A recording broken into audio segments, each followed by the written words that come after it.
We don't talk about Sarah. I always wanted a little sister. I would beg my parents, please, please, and they'd roll their eyes and tell me that it wasn't as simple as I thought. That didn't stop me from talking about it every chance I got though. When they brought Sarah home, it was the happiest day of my life. She was so cute. I couldn't wait to share my toys with her.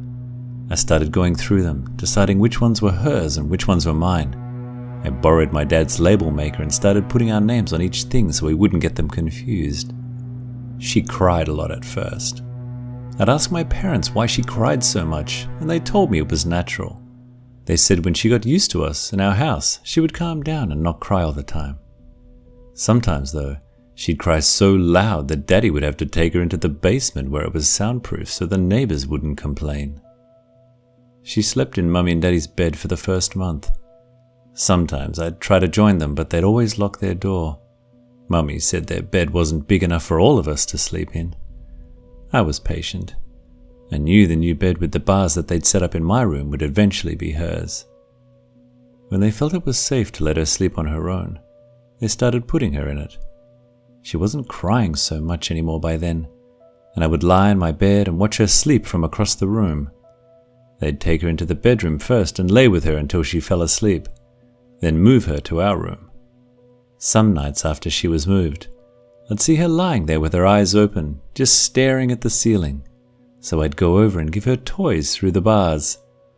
A lot of the time she'd just throw the toy and then start crying, and I'd have to hide under my covers before Daddy came in to deal with her. Eventually, they started letting Sarah sit with me in the playroom. I was told that I wasn't allowed to give her anything too small or sharp that she could hurt herself with. I was so happy. I would sit behind her and brush her hair and tell her she was the best little sister in the world.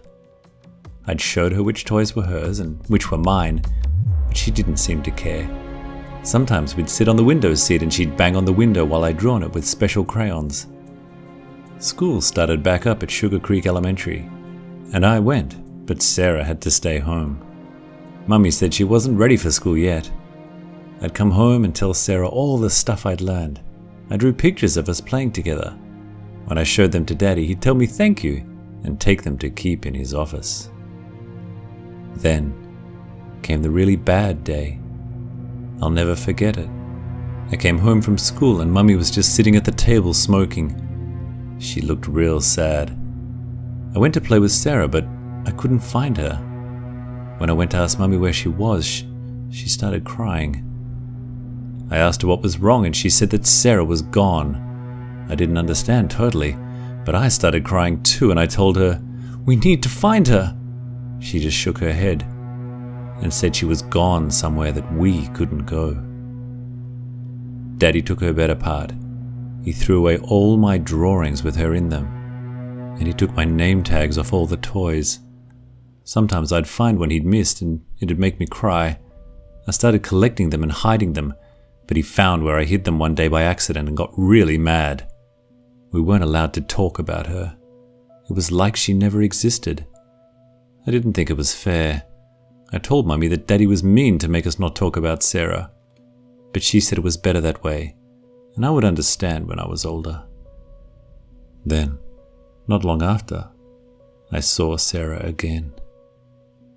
It was just one time, but I'll never forget it. It was with Mummy doing some errands. We went grocery shopping. They went to a fabric store in Thornton so Mummy could look at material to make some new curtains out of.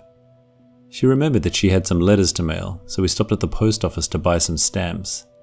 I was humming to myself and reading the posters while Mummy talked to the lady behind the counter, and that's when I saw Sarah. She was as cute as I remembered. I walked over and looked at the poster with her picture, but they'd gotten the name wrong. Somebody had written her name down as Shannon. I rushed over to Mummy and tugged on her sleeve and told her that Sarah was up on the wall, but she got all flustered and apologized to the lady before dragging me out of the post office. I had to shout because she kept trying to talk over me instead of listening. "I saw Sarah!